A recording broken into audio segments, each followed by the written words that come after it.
Le Grand Matin Sud Radio, 7h, 8h30, Frédéric Brindel. Et c'est toujours un plaisir d'être avec vous, chers auditeurs de Sud Radio. 8h14, nous ouvrons le débat politique avec déjà tous ces chiffres qui nous arrivent, ces tendances. Ça valait une réaction de Céline Pina. Bonjour Céline. Bonjour Frédéric. Alors, une grande partie des jeunes étudiants pro-LFI. Céline, vous êtes particulièrement choquée par le comportement des étudiants et par leur antisémitisme décomplexé. Oui, il faut dire Frédéric que la situation est très inquiétante. Des étudiants censés faire partie de l'élite, cumulant privilèges de naissance, accès à la meilleure éducation et environnement culturel émancipateur, se votent littéralement dans l'apologie du terrorisme. De Columbia à Sciences Po Paris, des slogans comme « Hamas résistant »,« Rappelez-vous du 7 octobre, ça se reproduira »,« Le Hamas donne-leur l'enfer » ou alors « Vive l'intifada ». C'est un peu comme si la jeunesse éduquée de la fin des années 30 avait investi Normal Sup pour crier « Hitler nous t'aimons, nazis donne-leur l'enfer et vive les chambres à gaz ».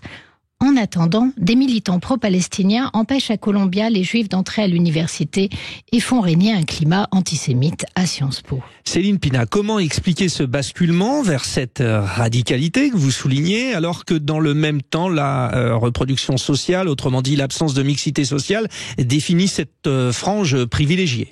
Eh bien, en 2022, deux chercheurs, Anne Muxel et Martial Foucault, ont enquêté sur l'école prestigieuse que fut naguère Sciences Po. Ils avaient remarqué que là où en 2002, 57% des élèves se déclaraient à gauche, ils étaient 71% en 2022, dont 37% déclarant se situer à l'extrême gauche. L'autre enseignement de l'étude est la conscience qu'ont les étudiants actuels d'appartenir à une élite. Ils sont 70% à le penser. Ils n'étaient que 52% en 2002. Le problème est qu'ils n'attribuent pas cette appartenance à leur mérite personnel. Ils pensent à 68% que leur situation est liée à la reproduction sociale. Ils ne sont donc pas légitimes à leurs propres yeux. Sur le site Telos, Olivier Galland et Gérard Grunberg y voient la victoire posthume de Pierre Bourdieu sur le tropisme marxiste. Pour ce sociologue, en effet, le concept d'exploitation était trop lié au domaine économique. Il lui préférait donc celui plus englobant de domination, car il permettait de rendre compte de l'importance de la reproduction de caste chez les élites et de l'ampleur des injustices. Ce glissement sémantique permettant de réunir sur le thème du combat contre les discriminations des engagements très différents, voire incompatibles, comme par exemple les droits des femmes et les revendications des islamistes. L'union se faisant alors contre un ennemi commun, en général l'État. Et c'est là que nos petits étudiants se retrouvent en pleine dissonance politique.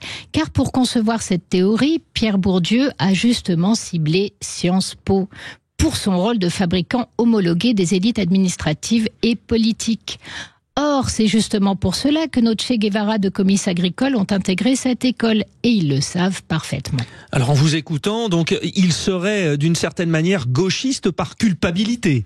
Eh bien exactement. Alors qu'ils aspirent à un idéal de justice et d'égalité, ils sont les premiers bénéficiaires de situations de rente sociale. Donc, pour jouir de leurs privilèges tout en ayant bonne conscience, ils combattent leur appartenance de classe en épousant des causes radicales. Finalement, rien de neuf sous le soleil. Et cela au détriment malheureusement de leur rôle social. Pourquoi ? Parce que personne n'a besoin d'une élite névrosée qui se flagelle et soutient des mouvements terroristes, car ils seraient tenus par des opprimés.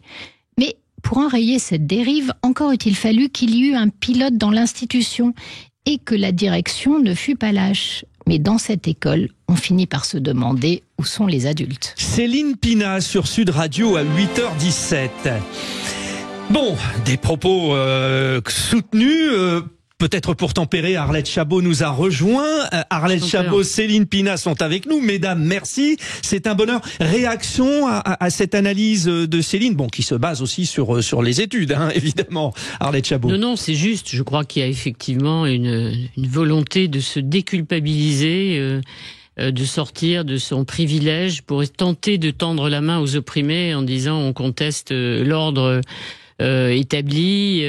Mais ce qui est étonnant, c'est effectivement des causes qui paraissent totalement contradictoires, totalement en opposition et au fond qui s'agrègent et qui se cumulent. C'est ça qui est assez étonnant. Ouais. Donc je trouve. On parlait du droit des femmes, ça marche aussi pour l'homophobie, etc. Donc il y a quelque chose qui va, et c'est ça qui moi m'interpelle beaucoup, parce qu'effectivement ça ne correspond pas, ça n'est pas cohérent, et effectivement ça marche quand même sur derrière la grande pancarte opprimée, alors que les oppressions n'ont rien à voir. Donc c'est ça qui est, je trouve, très perturbant. Bon, je voulais, mesdames, vous interroger parce qu'on a eu ce fameux sondage hier, sondage Sud Radio fiducial sur l'éventuel présidentielle de 2027, avec a priori une victoire de Marine Le Pen et du Rassemblement national.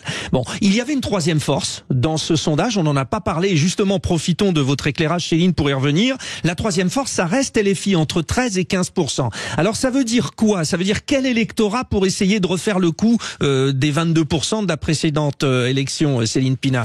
En fait, c'est un électorat, pour le coup, LFI reprend la fonction tribunicienne. Autrement dit, elle n'a plus aucun projet de société, ou les projets de société dont elle est porteuse sont absolument atroces. S'allier avec les islamistes, l'islamo-gauchisme, c'est un projet de société dans lequel il y a un retour de la théocratie et de l'oppression sociale qui sera insupportable, y compris pour les militants LFI. Donc en fait, ils n'ont plus qu'une culture de l'ennemi.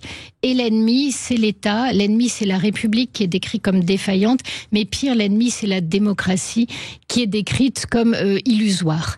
Et dans cette culture de l'ennemi, personne ne vous demande de dire quelle société vous allez produire. Il suffit de désigner quelle tête vous allez couper. Et avoir 15% de personnes qui pensent qu'en leur jetant des têtes, ça va satisfaire leur appétit, c'est pas si étonnant. Le seul problème, c'est qu'est-ce que ces gens-là attendent de l'existence, que faire avec une révolte qui apparaît de plus en plus nihiliste. Bon, j'ai bien compris, hein, Céline Pina, mais j'ai quand même l'impression, Arlette Chabot, qu'elle est fille à un projet de société, non?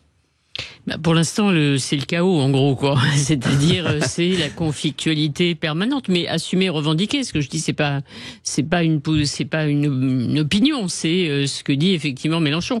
Il y a un besoin de gauche, il y a un besoin de radicalité. Donc, pour l'instant, évidemment, c'est pas le Parti socialiste qui est en difficulté et a été condamné comme parti gestionnaire, parti de gouvernement. La radicalité, c'est la France insoumise. Et donc, la conflictualité permanente, il y a une demande, il y a un besoin, il y a un marché, si j'ose dire. Voilà. Donc, il y a effectivement, LFI, une demande d'union de la gauche. Donc, ça marche encore. Mais je mets un gros point d'interrogation. Moi, je suis pas sûr que ça dure. Regardez, au fond, pour l'instant, les enquêtes d'opinion pour les élections européennes. Il faut dire que c'est un peu paradoxal, quand on est dans des élections européennes, de faire une campagne sur Gaza. Je ne conteste pas la légitimité de la cause. On peut très bien dire qu'on défend les Gazaouis, mais en même temps, quand on est dans des élections européennes et qu'on ne parle pas d'Europe et qu'on ne parle que du conflit israélo-palestinien, c'est quand même un peu paradoxal. Ça, c'est aussi du jamais vu. Mais voilà, encore une fois, c'est le moyen de trouver un électorat. Et pour s'adresser à cet électorat qui est essentiellement dans les banlieues, il faut parler de ce qui l'intéresse. Donc pas des institutions européennes, mais de ce qui se passe au Proche-Orient. Petite pause, Céline Pina, savourons justement le savoir-faire de la transition d'Arlette Chabot. Arlette Chabot, Céline Pina, on en parle dans un instant, c'est promis, les européennes, justement, avec côté gauche, cette fois-ci, Raphaël Glucksmann qui prend de l'ampleur. Bon réveil sur Sud Radio, on y revient dans un instant.